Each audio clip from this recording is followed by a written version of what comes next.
welcome to the Raw Review. I'm Adam Wilbourn from What Culture, joined by all Dudley boys, Michael Sidgwick from What Culture, to review everything that happened on this week's episode of Monday Night Raw. But before we get into it, if you're a fan of this sort of thing, make sure you subscribe to What Culture Wrestling on Apple Podcasts, Spotify, Amazon Music, and YouTube, where we do daily wrestling podcasts where we're not only review Raw, but also SmackDown, the show formerly known as NXT 2.0. AEW Dynamite, AEW Collision, pay-per-views, premium live events. We have interviews, roundtable discussions, and a roundup of the week complete with a bloody good quiz, of course, on Wrestle Culture. As I said, though, joined by Michael Sidgwick to review Monday Night Raw, a show that had plenty of manner. What a show. This is, honestly, I can't remember in years a WWE Monday Night Raw as good as this. Here's the cynical take. You knew it was coming. This was the least WWE feeling show in quite some time. And as a result, for my tastes, it was one of the best Raws in years and years and years.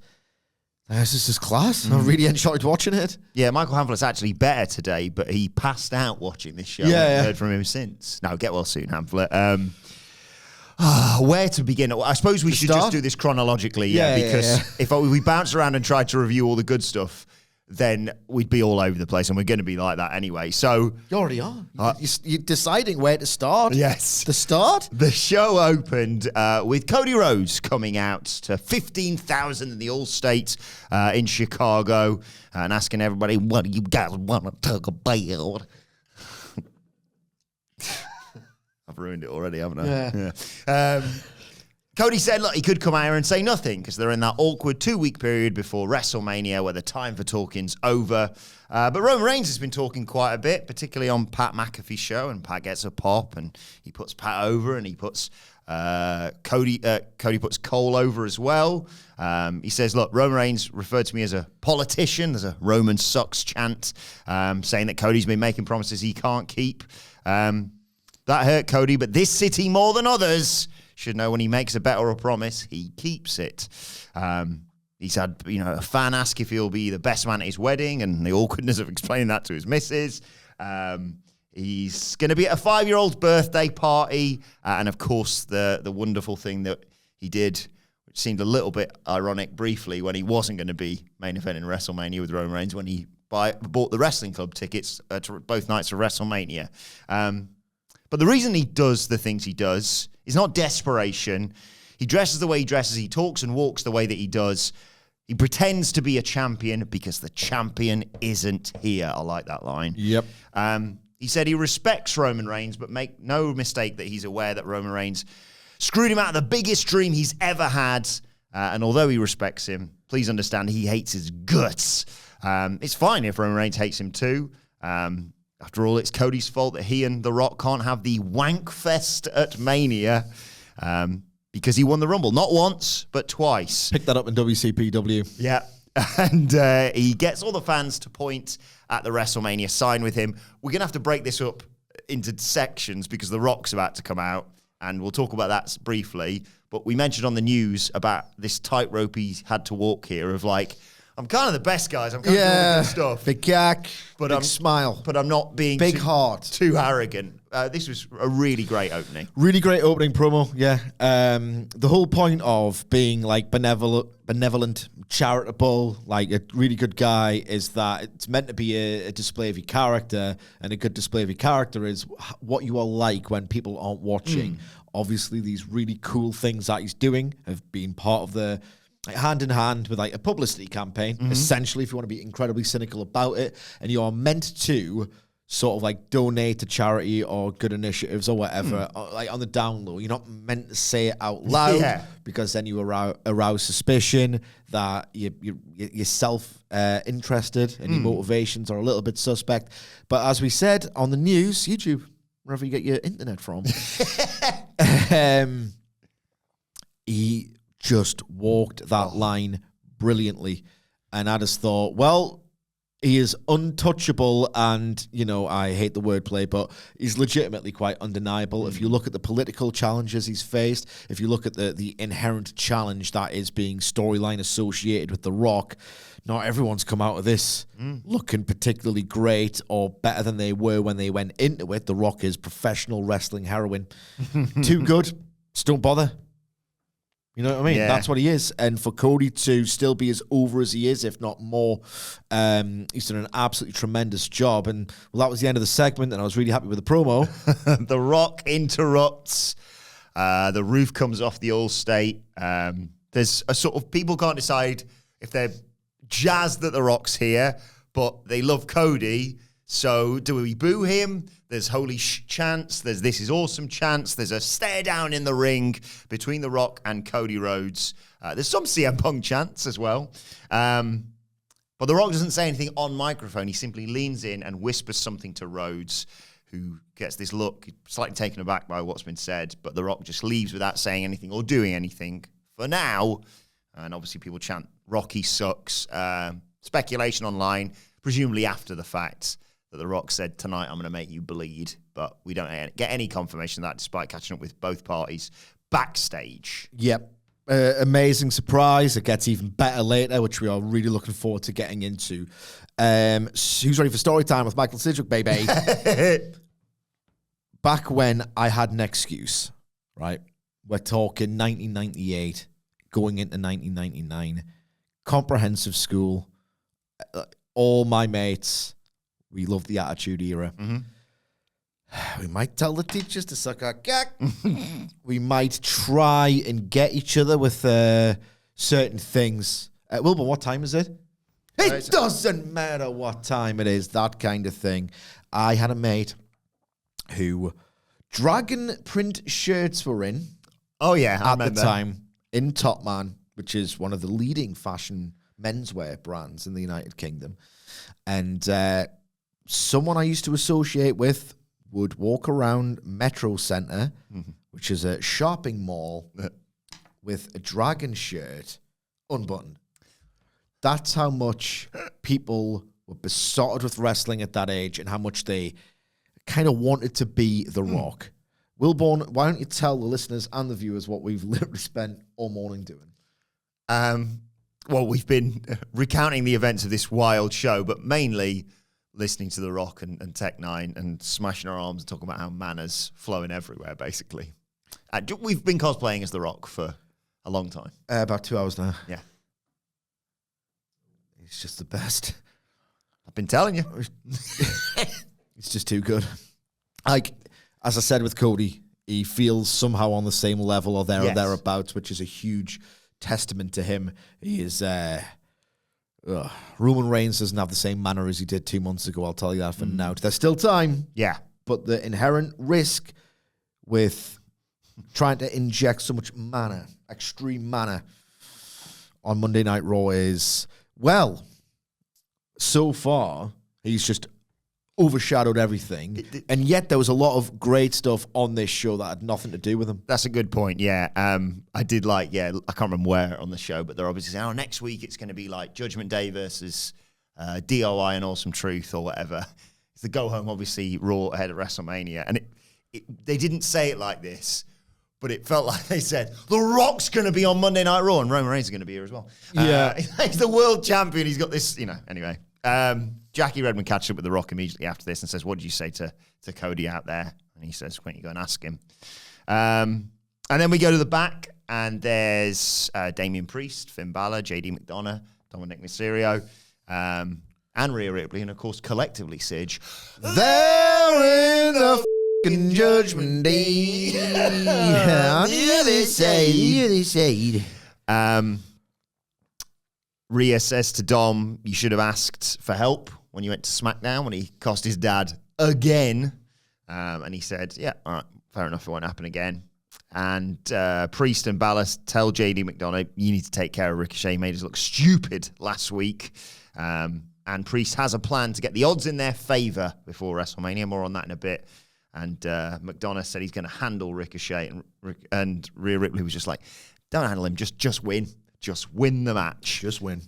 And then we got the match, Ricochet versus JD McDonagh. A pleasant surprise, this, for me, because I think, yesterday when we were previewing it, we were like, oh my God, CM Punk's going to be out there, and what's going to happen with Cody Rhodes, etc., etc., and some matches are going to happen as well. But they have to. It is wrestling. Having 15,000 Chicagoans in the All-State certainly helped this, and certainly helped restore some good feeling towards Ricochet, because he was fantastic. He's always been fantastic, I should say. Ricochet kicks JD McDonagh outside, dives onto him, early break in the match. When we come back, McDonagh's in control, but Ricochet comes back, handspring elbow, springboard clothesline, standing shooting star for 2. McDonagh fires back with a Spanish fly for 2 and a brain buster as well for a near fall. Ricochet hit an avalanche, poison Rana, and the recoil, but Dominic Mysterio, who's come out with JD McDonagh, pops JD's leg on the ropes and draws the referee's attention to it. Ricochet goes for the springboard 450, but McDonagh gets his knees up and cradles him for a near fall, and we go to another break. When we come back, again, JD's in control, hits a sit-out powerbomb for 2. Ricochet hits a Canadian Destroyer, which gets a decent pab. Oh, my God. Yeah. Goes up top. Dom jumps on the apron as a distraction. And as he jumps off, he inadvertently crotches Ricochet at the top. The referee's like, get out of here. And in the end, Ricochet manages to hit a standing JD McDonagh with a shooting star press. Oh, my God. For the 1, 2, 3. Yeah. I was very low expectation-wise on yesterday's preview. And to be fair, this was still... everything is sub-Osprey now. Everything is sub-Osprey. He did not invent this style, or rather, these disparate styles that have formed the hybrid style. Far from it, but he's just the absolute best practitioner of it going today, potentially of all time. Not for me, Jeff, but a lot of people think so. So we are living in a sub-Osprey world. And this sort of style... I don't know, it's not usually my favorite thing, but in terms of pure execution, and it was elevated by the crowd response, some of this work looked tremendous. The Destroyer variation looked great. In terms of the story, you just had Dominic Mysterio be Dominic Mysterio, and beyond those attempts to generate heat, it was a sub-Osprey shootout. That's what it was. But in terms of how well they work together, in that gear sort of way, execution-wise and noise-wise, this was a really good time. Yeah. Yeah, really, really enjoyable. I think it was this match. They've started obviously doing a variety of different production things. We talked about the Sami Zayn storming backstage thing the other week, and I'm fairly certain we've mentioned I love those new... Coming up after the break, we're going to see this person, and they have that, and it's just images of them. It looks awesome. They experimented with different camera angles here, and whilst that is never going to make or break a wrestling show, the fact that they are, moving away, you mentioned at the start of the show, this wasn't the WWE Raw that you've been used to for decades. No, it's just not necessarily completely changing things, and it's never going to change overnight, and it would be weird if it did. But just breaking free of certain shackles. Yeah, as ever, I find myself in the middle of 2 takes, and increasingly in this incredibly tribalist world, it is the best place to reside. I don't think it's a big Paul Thomas Anderson tracking shot like last week. Yeah. And I don't think it's cinematic on that level. And yet at the same time, it just gives a different dimension to the show, and it's a bit different. And it looks really professional and well executed. And I do think the production has improved immeasurably from pure yes. But immeasurably is not inaccurate.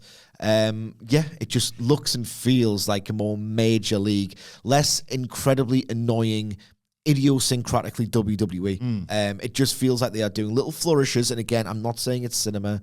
I'm not saying it's groundbreaking. I'm not saying that it's make or break for the show. But these little flourishes, genuinely, just that finding little ways here and there to just make it feel major league. It just feels so big.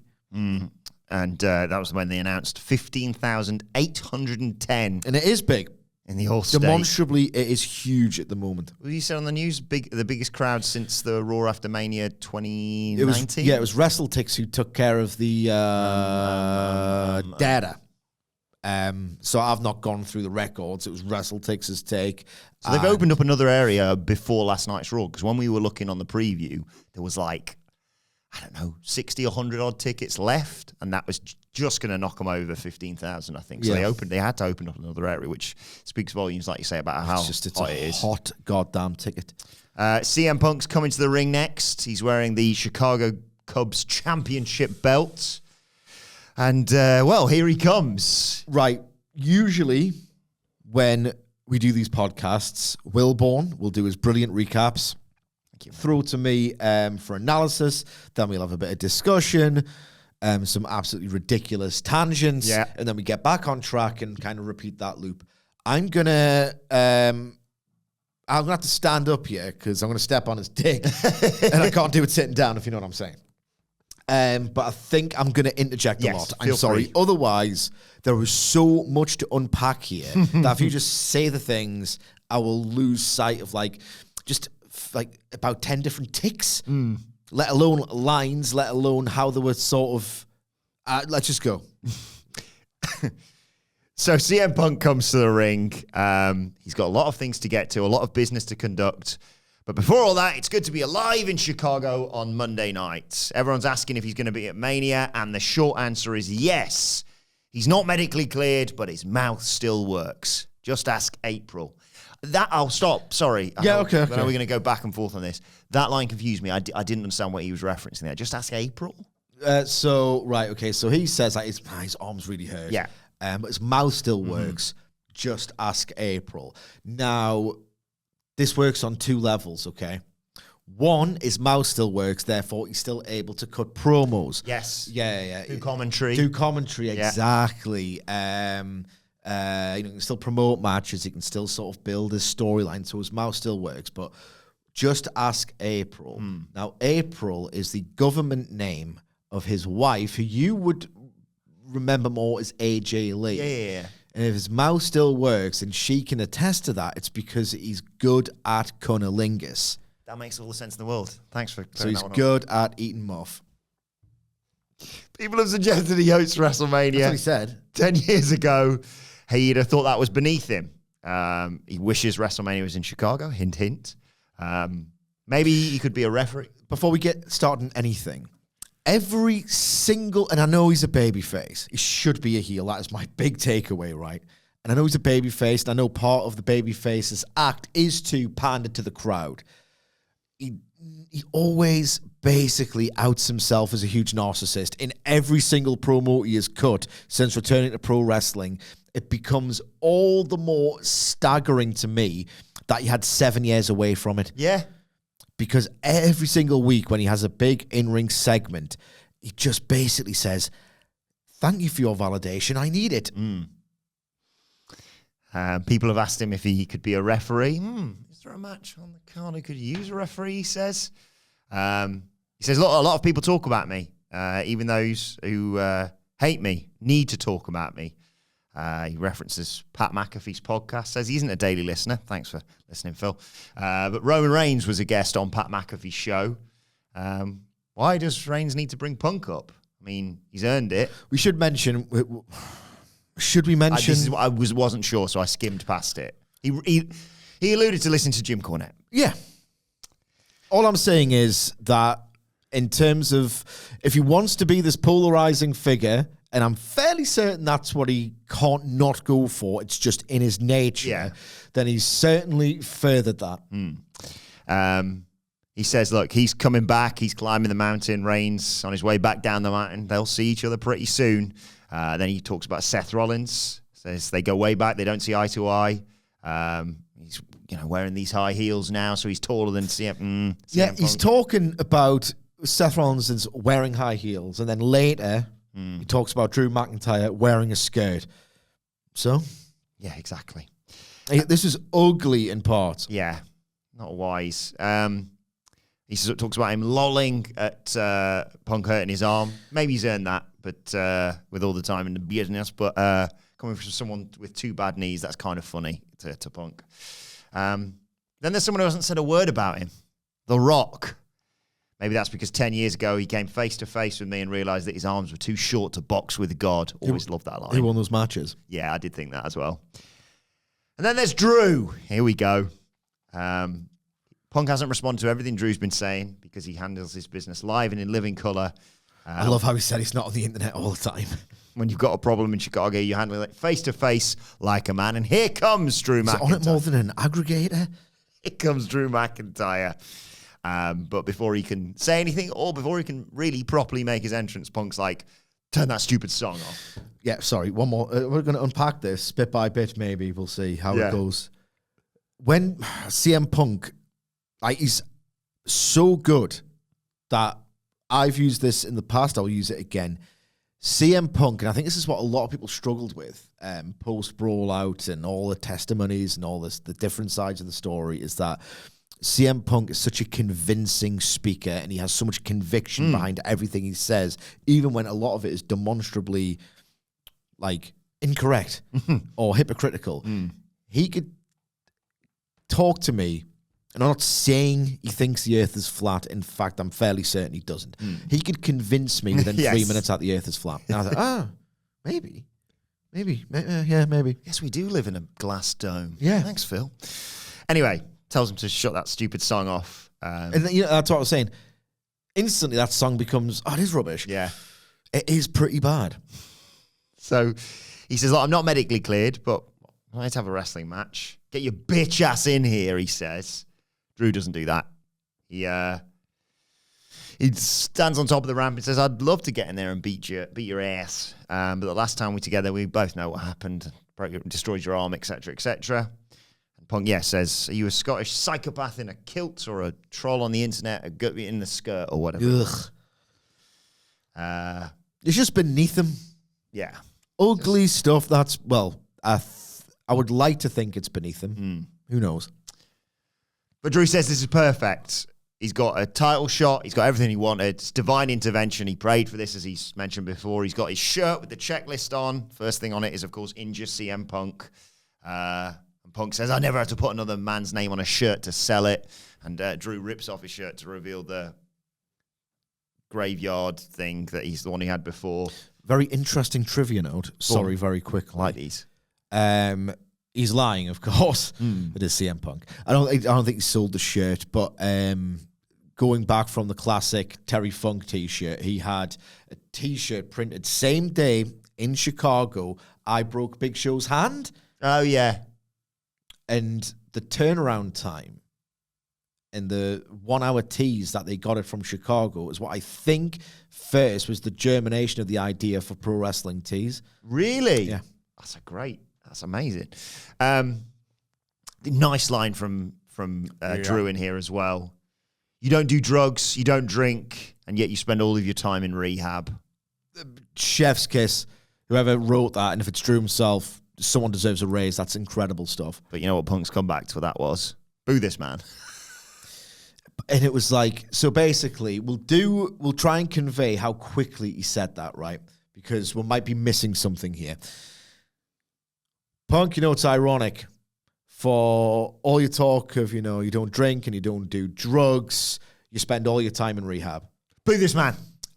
He was jumping down people's throats here so quickly, and we'll get to why I think that was maybe at the end. Drew talks about how CM Punk is his muse, his inspiration. His inspiration, effectively, when he's struggling with those big weights, he just thinks of CM Punk and boom, nails it. Punk's like, please get in here so we can have a fight. Drew says, no, you're from Chicago. You've probably got a weapon in there. I'm not getting involved. So instead, Drew sits cross-legged on the... it's wild, this. He sits cross-legged on the announce table while CM Punk lays down in the ring. And I'm going... It starts to fall apart here. I'm going, what's going on? And Drew says, don't shoot up my kilt because you can see my big yak. I don't think he actually said that on mic, actually, no more I think about it. No. He says, look, I want you to have a front row seat for me winning the world title, says Drew. I'm the chosen one. And Punk jumps all over this. Chosen by who? What's his name? What man of good virtue said this? Right, we need to unpack this. Yeah. The first thing I want to bring up is that when CM Punk returned to WWE, Vince McMahon, who did bestow upon Drew McIntyre the nickname The Chosen One, that Vince McMahon was still in power in WWE when, having returned somehow huge power play after first being, how to phrase this? There were always stories, Rita Chatterton, surrounding Vince McMahon. The first time it became the big news item, he returned. And before the Janelle Grant lawsuit came out, between those 2 points, CM Punk willingly returned to WWE with, in the back of his head, knowledge that Vince is still here. He's still informing WWE's business. Is there really anything stopping him from one day stepping in and having direct control over my career? There was nothing at the time. So you can't do that. No. Except he says it wasn't the good people of Chicago who called him that, basically. This was phenomenally awkward. Drew says, yeah, get it in while you can. You're still going to be out for a few months. Why don't you be a guest commentator for my match at WrestleMania? But before Punk can respond, here comes Seth Rollins.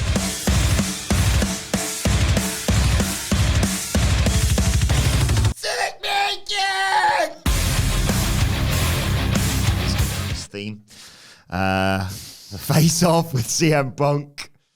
Welcome Chicago to Monday Night Rollins. Now that we've firmly established whose show this is, has been and always will be, you two can stop bickering before he can get any further. There's a massive CM Punk chant, of course. It's Seth's show, but it's his city. Anyway, Rollins says Punk and McIntyre are morons. Punk can't make decisions about a Mania match if he's not in it. But CM Punk's reaction to that, by the way, was like, you know when it's the worst thing when you see, like, in a football match, there's some trash talk, there's some afters after a particularly spicy foul, and a footballer will go in someone's face and they'll go, oh, your breath stinks. Like when Seth went, you're not even in it. Punk was like, he's spitting on my face. Oh, yeah. Spitting on my face. Like, just every little nanosecond, there was this incredibly awkward tension within the minutiae of everything. But since they want everyone's opinion, why don't we poll the city? Should CM Punk be on commentary for this title match? It gets a reaction, but mainly people are chanting referee. And Seth says, well, unfortunately, he's injured. He can't count. That arm's injured.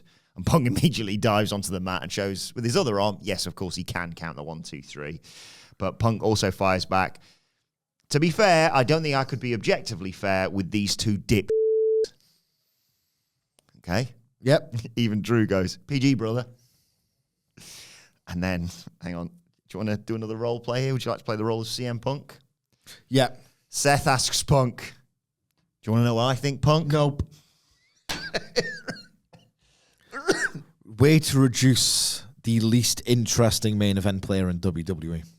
Anyway, Seth says he doesn't think about Punk. He hasn't crossed his mind since they were last in the ring together. He's a non-factor. Punk talks about how everyone needs him, but Punk needs Seth in order to have a moment at WrestleMania. If Punk does do commentary, it'll be the closest he gets to a title shot ever again. He can do whatever he wants at WrestleMania, but just stay out of my way, says Seth. My way. My way. Punk says, okay, it's decided. I'll sit next to Cole and Pat. I'll do a little commentary.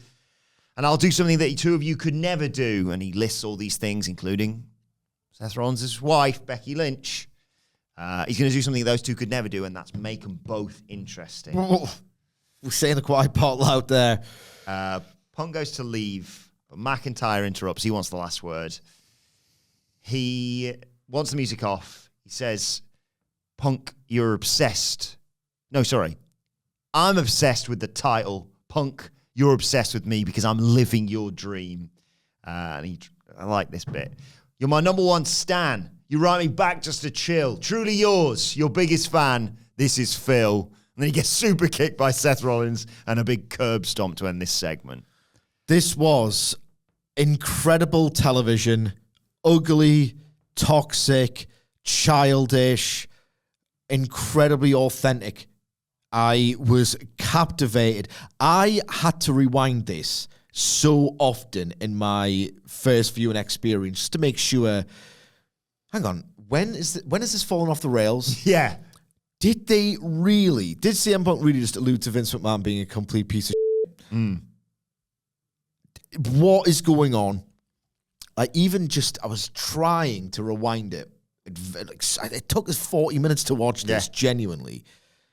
Like, are they shooting? Like, are they shooting? And here's the big, huge conditional if. If, underscore, italicized, put in bold, if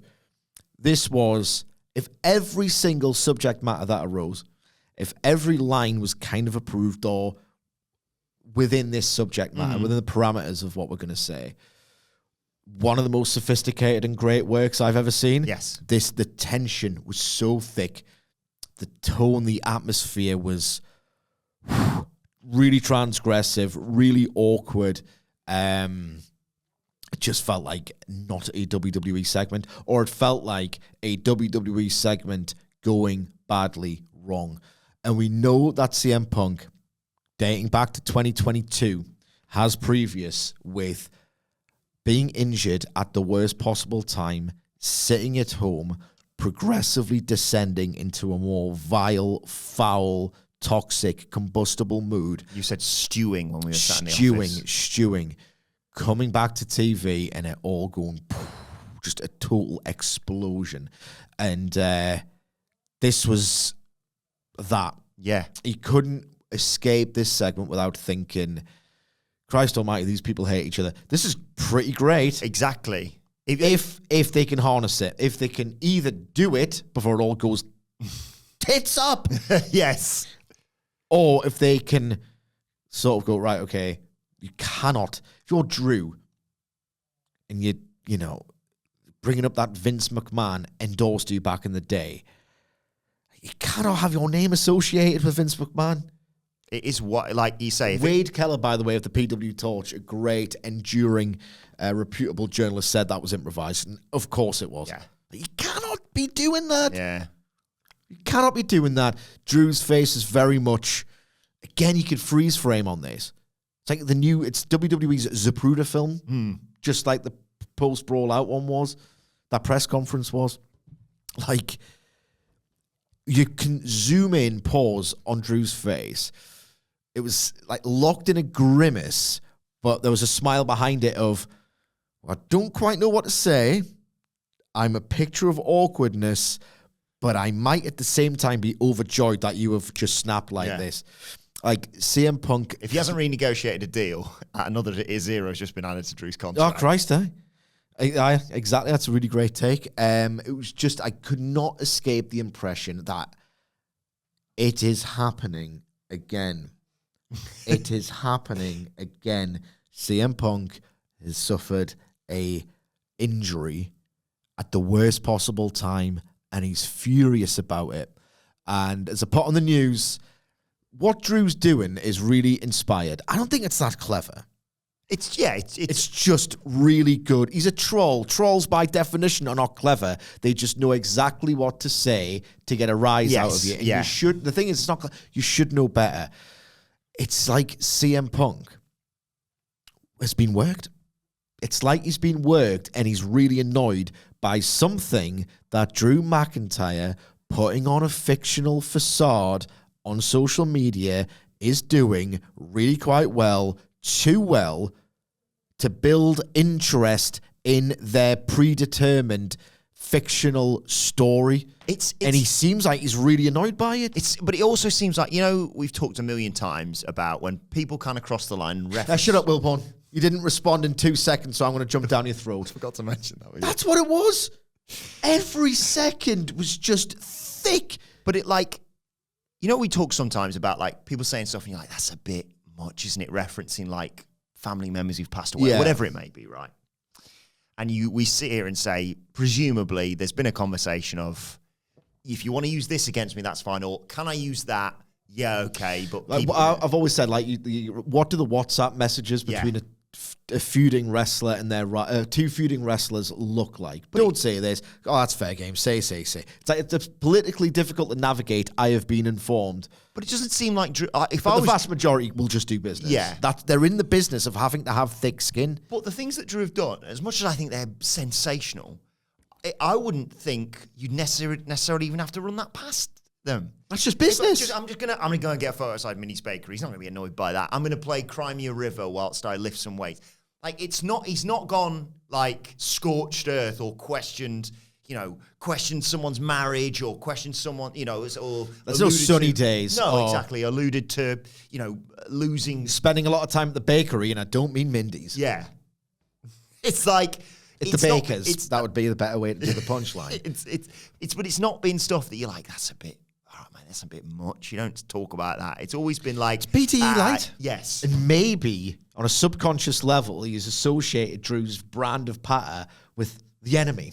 I don't know what it is. I'm not a psychologist or a psychiatrist or whatever. Something's wrong. And he seems really, really, really worked up. He just could not let Drew get a word in edgeways. He just was utterly rattled is the word. I mean, either way, I'm fascinated. Like, I joke with you, he's either completely gone off the rails, right? Because of what Drew's done, or, as I mentioned, if you watch or if you see the clips on social media, who sat directly behind Drew McIntyre when he's at the commentary desk? It's the Chicago guy from Survivor Series, and maybe Punk's had some sort of flashback to that.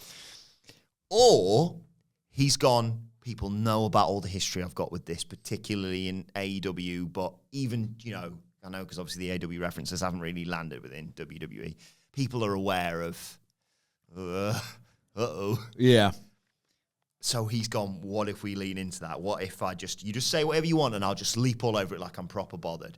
Regardless of what's happened, my God, has it added more fuel to this fire. Like, I think it's fair to say that, we were both looking forward to that World Championship match, and we both kind of assumed Punk was either going to be in attendance. Yeah.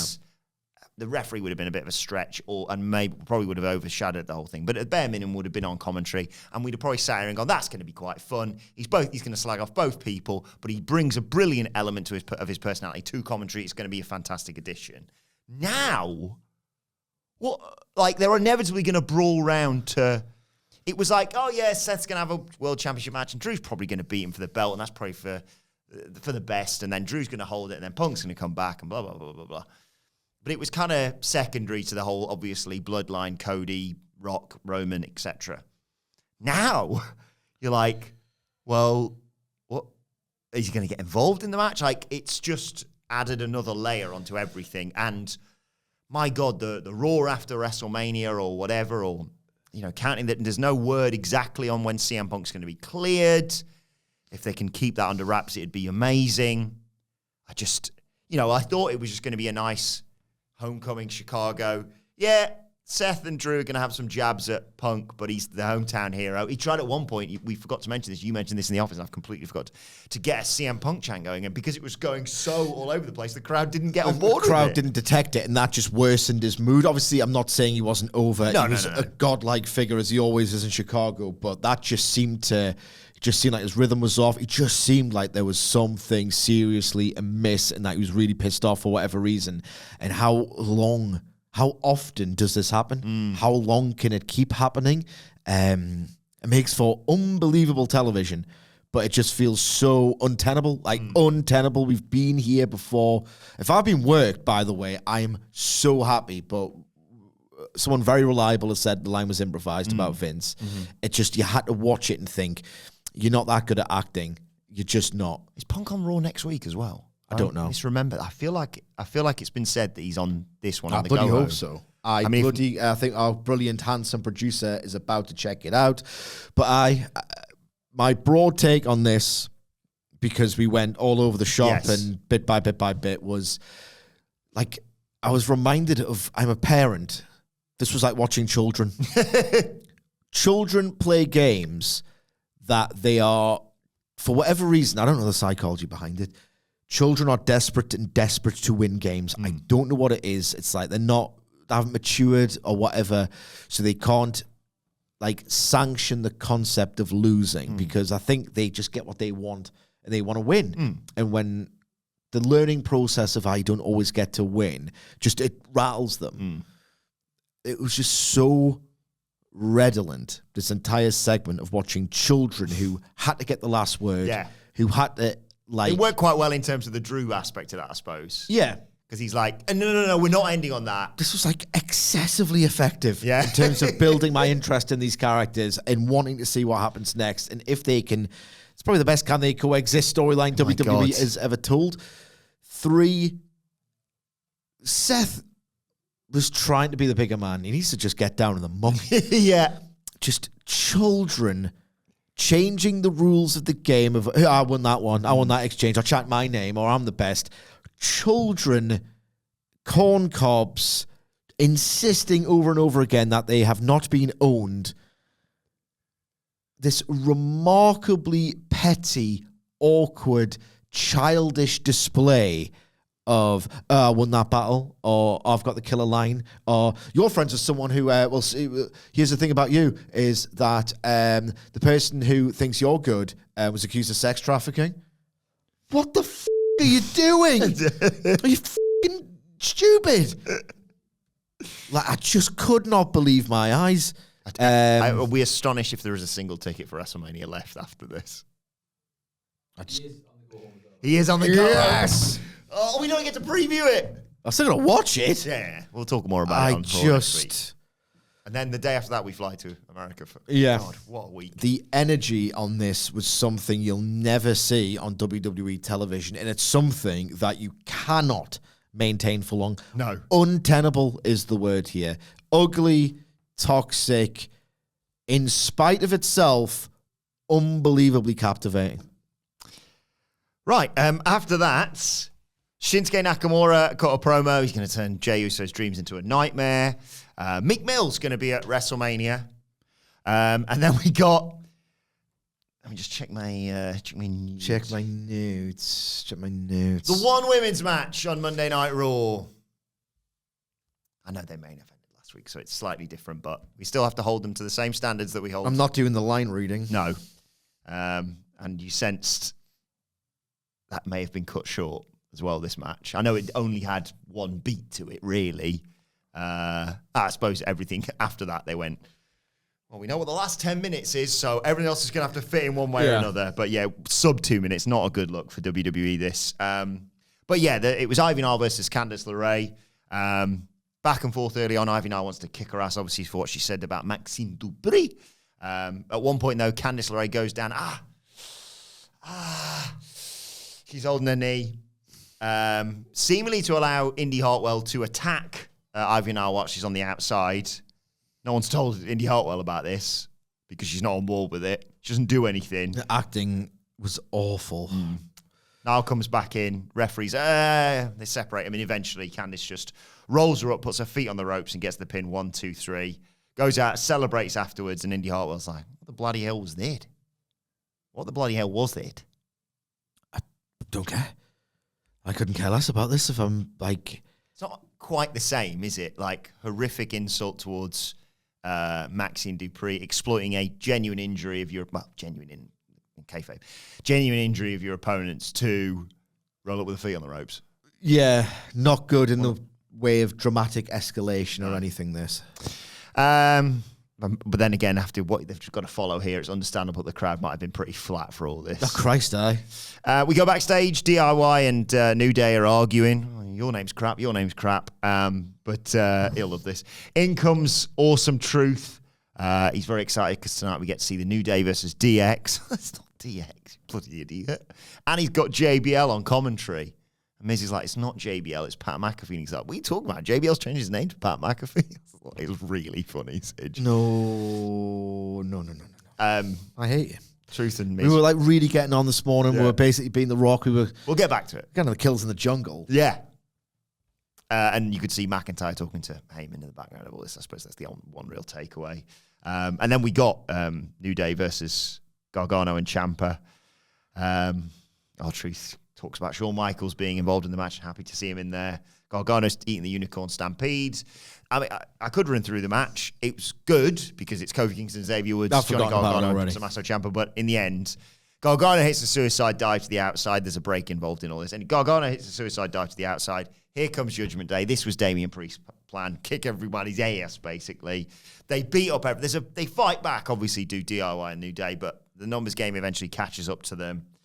Miz tries to help. R-Truth throughout this isn't helping. He's on commentary duty, so he's just commentating on his friends getting their ass kicked.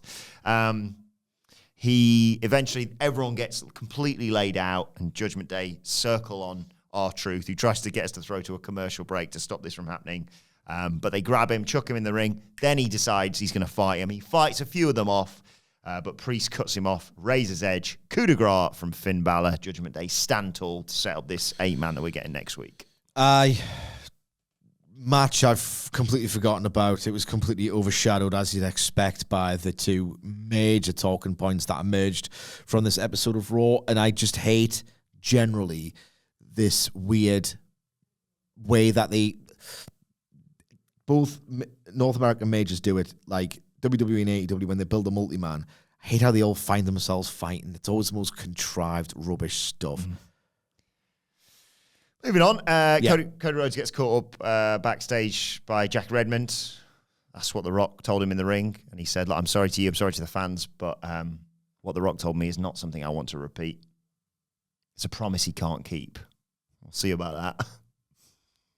Kathy Kelly interviews Gunther about Sami Zayn. He hasn't really got to say much about Sami Zayn. His words are empty. Chicago's filled with losers like Zayn, he implies. And even they don't think that Sami Zayn can win. I don't think he can even beat Bronson Reed tonight. And she's like, you're going to be out there watching? And he's like, I just don't think he can beat Bronson Reed. More on that shortly. Then it was time for Andrade versus Giovanni Vinci. It was meant to be Ivar. Get well soon, Ivar. He wasn't medically cleared. Andrade, big chop to start things off. It's good fun for the brief match that it was. We get the Tranquilo in the ropes early on. Andrade sends Vinci to the apron. Drop kick to flying Vinci as well. Andrade goes up top, moonsaults to the outside, rolls him back in, goes for another moonsault. Vinci moves, but he lands on his feet and hits another one to drop him. Gets a 2 count. Goes for another, but Vinci blocks. Suplex. Goes for another suplex. Vinci blocks. Big boot to him. Vinci hits a big crossbody to Andrade to take us to a break.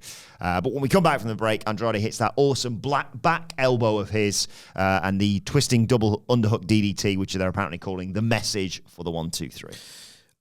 Match was broadly good. Some of the work was really impactful, tight. It didn't really feel like Andrade was a huge star. No. At all. There should at least be a novelty, a freshness. I haven't seen him in a WWE ring for some years. I don't know whether they've just dawdled too much in terms of the presentation of the character. If they have made it all too clear that they're working things out didn't get an entrance, as they did he? go. Didn't get an entrance.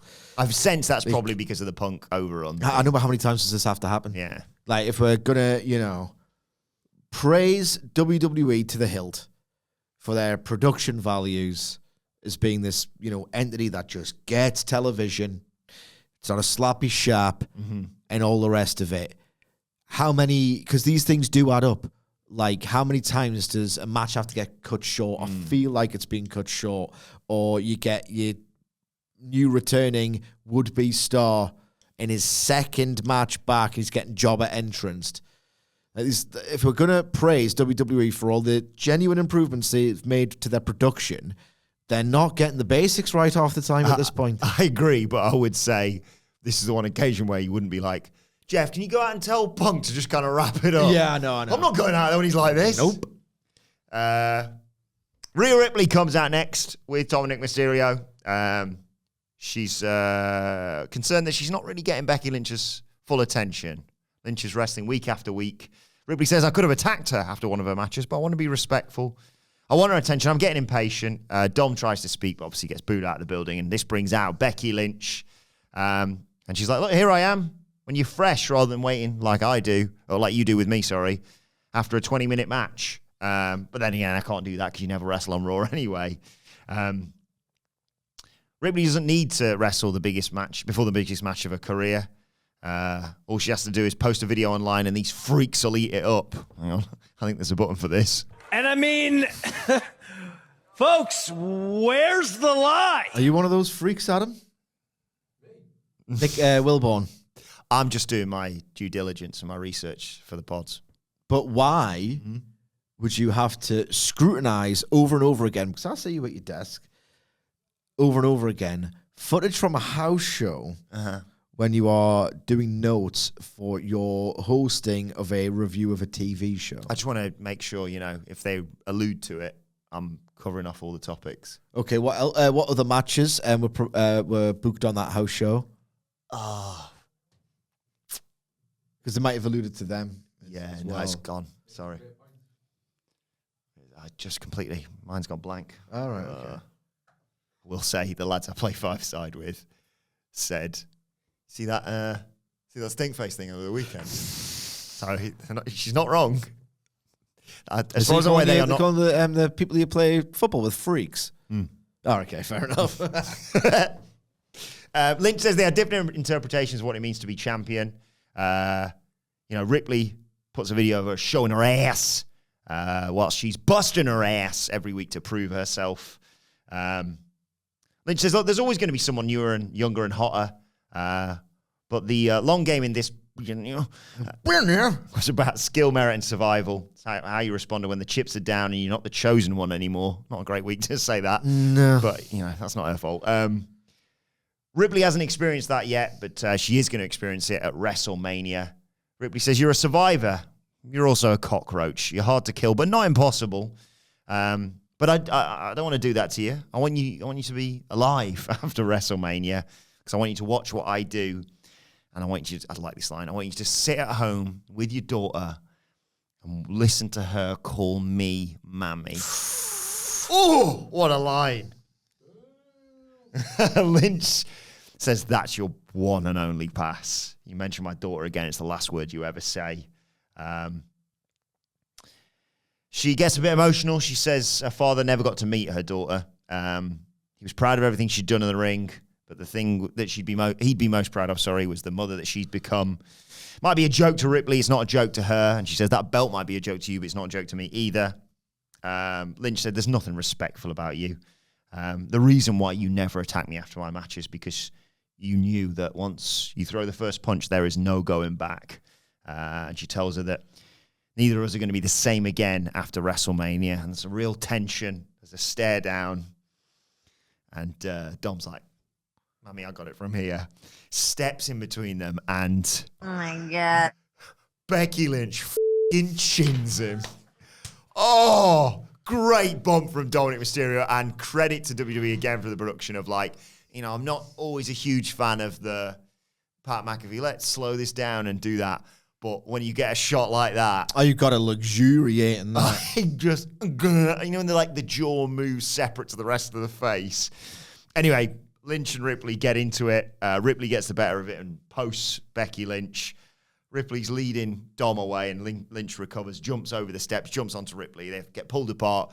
Again, go back together. Becky Lynch drops Dominic Mysterio again, I believe, but eventually officials separate them. I love this. I thought this was class. I was super impressed with it on a number of levels. This has really enhanced my emotional interest in watching this match.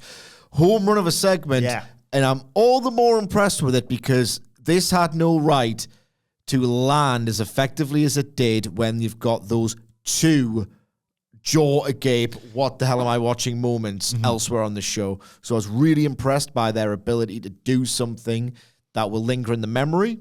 I can't even remember them. When you said, was it New Day versus DIY? I pretty much forgot that match had existed. Yeah. This was not that at all. No. The two principal things I was really impressed with is in wrestling, right? And wrestlers themselves have said, oh, it's kind of ridiculous, but this is the way it goes. You kind of come to blows, right? But you kind of have to tell a story where you hate the other person. They did a really good job of explaining, right, we hate each other, but this is why we haven't come to blows yet. There's a really good Becky Lynch line that explained it. And it's really hard to do because, as I said, wrestling storytelling is kind of inherently flawed. It just is. I thought they did a really good job of that. And the delivery on Becky Lynch. No one's ever insulted my child as a bit or in earnest, right?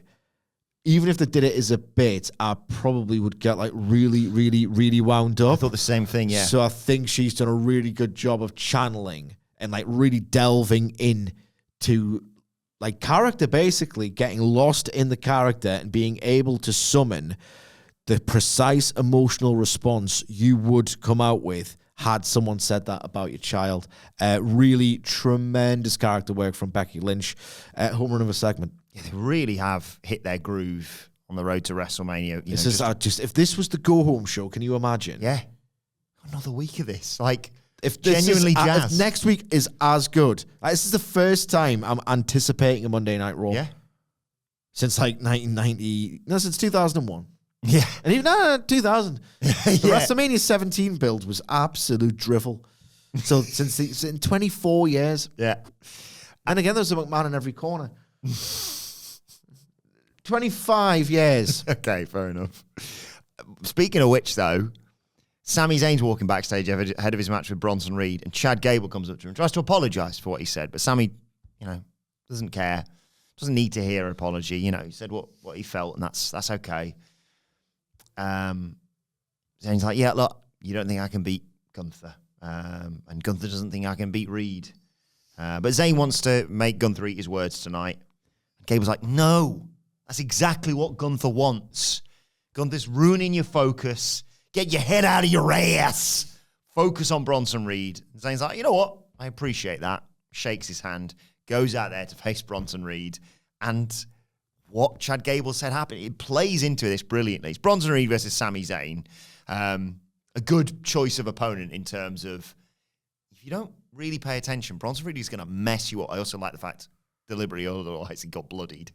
I mean, I know what's coming. Yeah. Even so. But I've got a point to make later about the main event, and I go segment, and it's going to expose me as a huge hypocrite, but I don't care. So Reed runs him over to start, but Sami sends him out to the floor. Big flip dive, sends Bronson Reed back into the ring, gets caught on a huge crossbody though.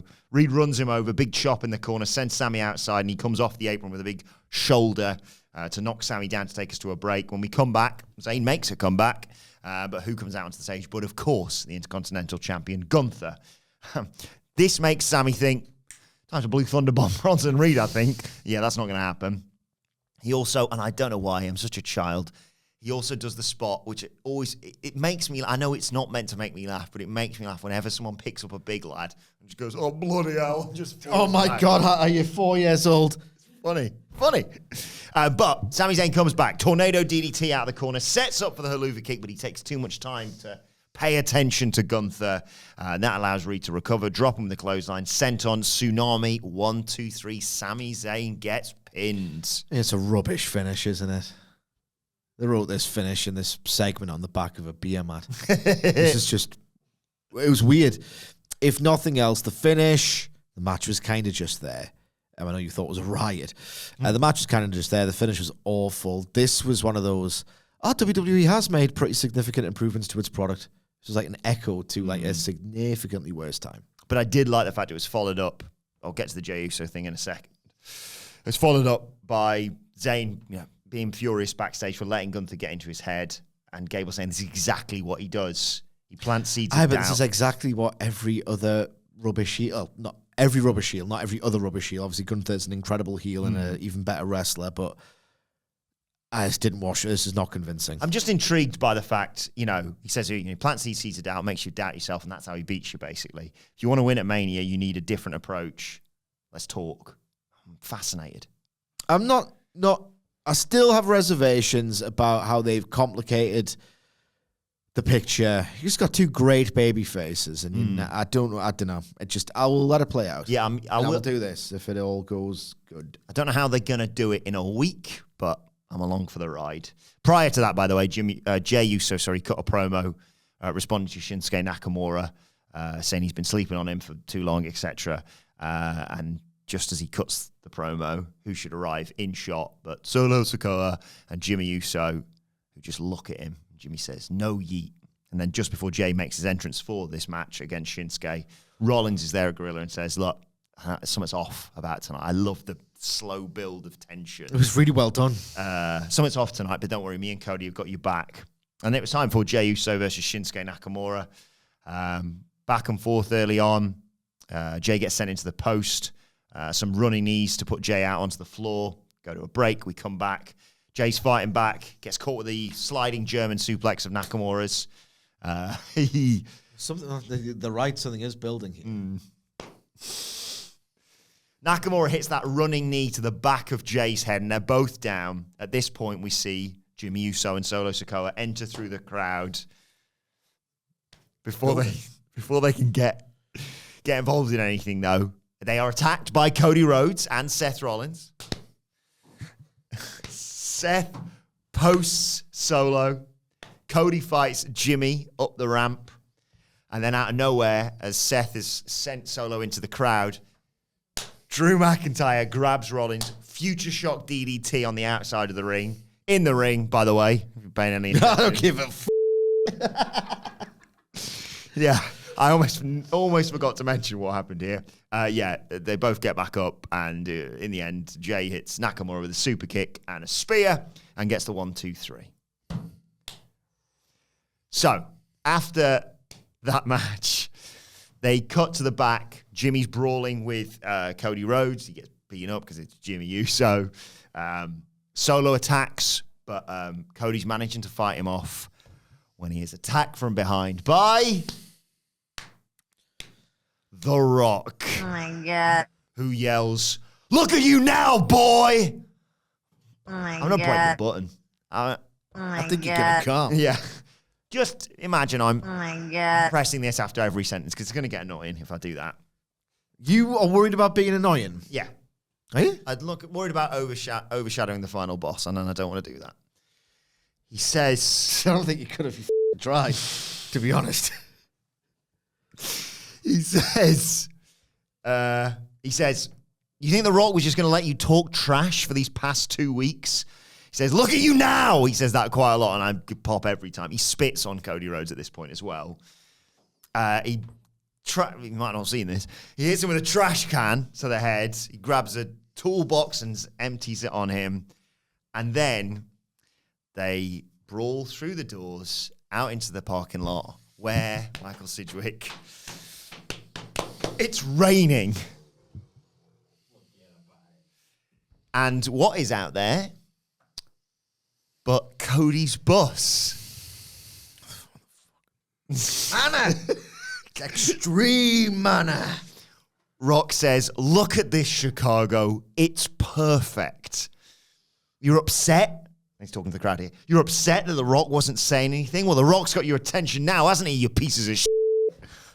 Oh, right. He's busting. He's busting. The Rock sort of kicks him around. It's raining. I'm not sure if I mentioned that. Oh, my God. He shouts at Cody to get up. Get up, I'm the final boss. Get up. John Cena and Stone Cold Steve Austin are watching. Aye. Their faces are on the bus. Yes. Coincidence? I think not. I think so, because WWE doesn't really update the buses very often. I think not. He thinks not. I think not. He thinks. I'm convinced he's got me. I'm convinced. Ah. Well, we're all in a good mood. Yeah. I'm in surprisingly so. He shouts to the watching audience, look at your hero. And then he yells about Mama Rhodes. And he says, don't you worry, I've got a gift for you. He throws Cody repeatedly into the side of his own bus. Do the throne gesture. What's your motherfucking name? He says, basically, it didn't have to be like this. Nah, it didn't have to be like that. Love the fact you're the hype man now. It didn't have to be like this. Nope, didn't. All of this is happening because of Cody Rhodes. Cody Rhodes. There's been some accusations. Accusations. No, sorry, it's the wrong one. So he throws Cody into the bus one more time. Mana! And Cody's been busted open. At which point, The Rock says, The prophecy has come true. Yeah, someone else is coming as well. He's got Cody. Cody's slumped up against the bus at this point, and callback slaps him, and then reveals and I'm sorry, Hamlet's not here for this. He reveals a white weight belt with Mama Rhodes written on it with the Rock's logo. He smears his hand over a bloodied Cody Rhodes' forehead and rubs the blood on the weight belt. And he says, I said this, it's going to be a bloody weight belt I'm going to give to you, covered in your tears as well, Mama Rhodes. And then he starts talking about Cody's dad. And talks about hard times. Hard times. Your dad talks about hard times. I'm going to learn you about hard times. Oh, my God. I'm going to learn them. I love that. I love that. Yeah. That'll learn him to bust my tomato. I'm going to learn you about hard times. Why is that? I always found that so funny. Yeah. And then, to conclude, he says, There's a perfectly good verb, but you just use learn instead. It's always popped me. Yeah. He says, this is what happens when you with the final boss. Oh, God. And he sends him into the bus one more time. He kneels over his lifeless body now, basically. And he says, What's my motherfucking name? no, he says, he didn't say that.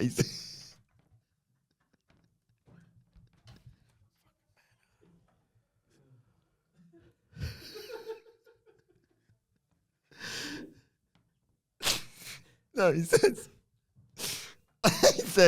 look at your son, Mama Rhodes. It didn't have to be this way, but now this is the only way. Oh, God. Hang on, I think there's a button for this. I believe so. Hang on.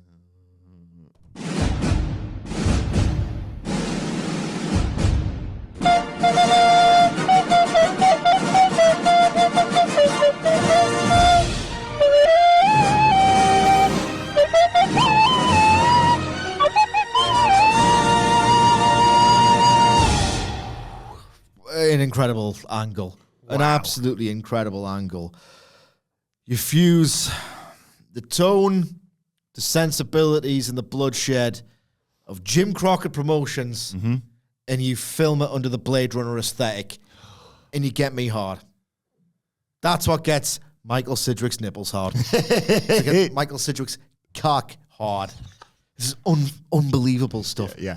Roman Reigns is a bitch now. He's going to have to rise to the challenge because, oh my God, the final boss. He wasn't even the final boss. He's kind of like the underboss. Oh.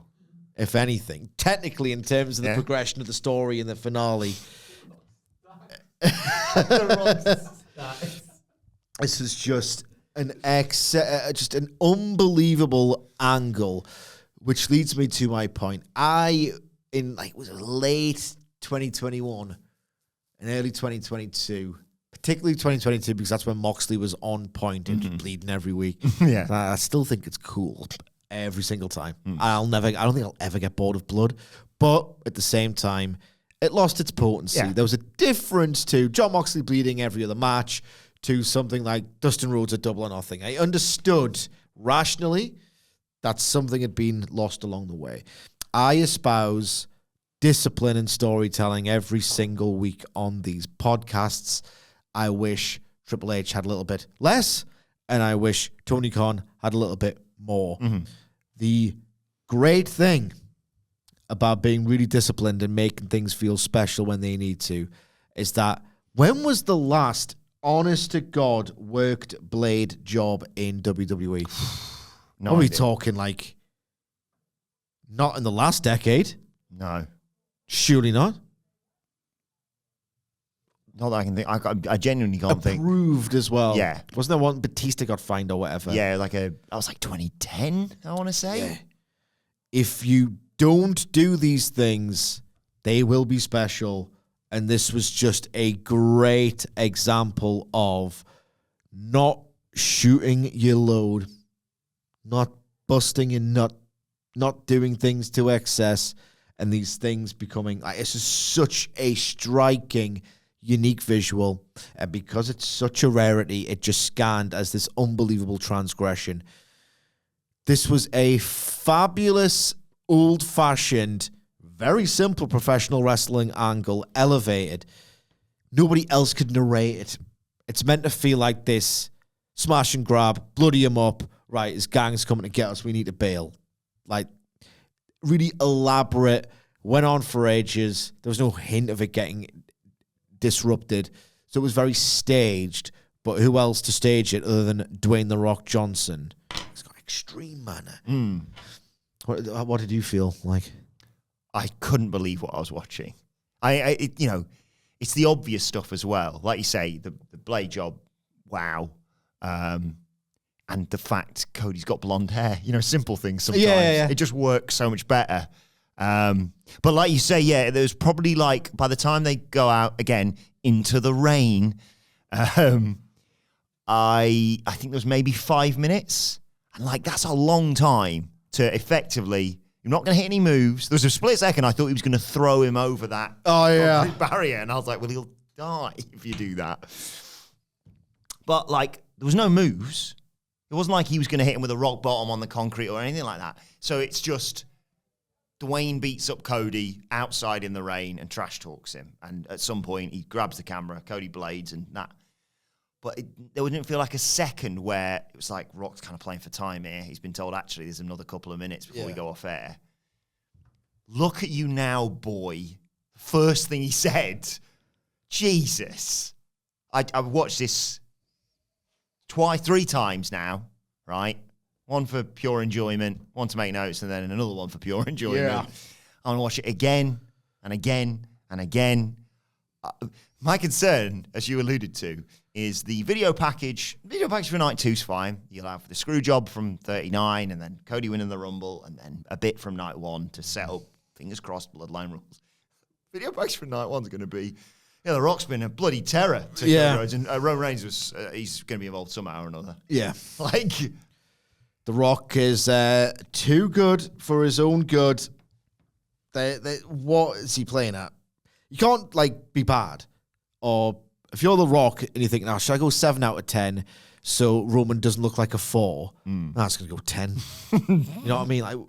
It's on Roman Reigns to step the hell up. Yeah. That's it's becoming an issue.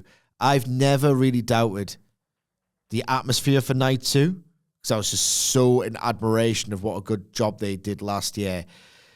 I'm starting to worry about that night 2 match for the first time. I think with the night 1 match injected into my goddamn veins. Yeah. I think with the shenanigans, because I'm assuming Bloodline rules, as I said, it can be fine. But the manner on night 1. No, the manner on night 1's absolutely out of goddamn control.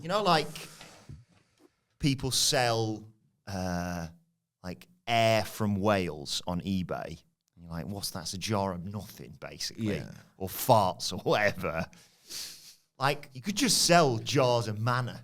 Should we just set up a shop at WrestleMania? We don't have the mana, though. No, but it doesn't matter. Mana's not really a quantifiable thing. It is when the Rock exhales. But if you just say, look, this has got mana in it, it's $20. Well, what if, right, the Rock, Philadelphia, right, is making his entrance.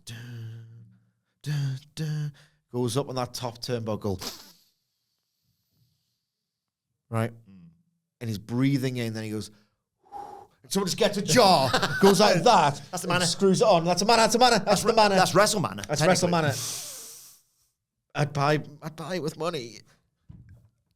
I'm sorry, I would buy it with money. A sensational episode of Monday Night Raw. Do you want a T-shirt? Do you want some mana? You don't have the mana, please. Literally smell what the Rock is cooking. Yes, Nicholas. Brilliant episode of Monday Night Raw that we all now can't look forward to the follow-up next week. Me. It's wild. Me. Please do let us know your thoughts on everything we have discussed, either in the comment section below or on X at WhatCultureWWE. Watch, they can follow both. So you can follow Michael Sidgwick.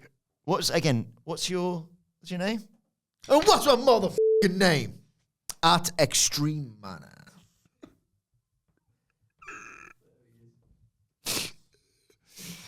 Follow me at Adam Wilbourn. Follow our brilliant producer at It's Adam Nicholas. And make sure you subscribe to What Culture Wrestling, wherever you get your podcasts from, for daily wrestling podcasts. We'll be back later on today to look ahead to NXT. But for now, this has been the Raw Review. My thanks to Michael Sidgwick. Thank you for joining us. And we see you soon.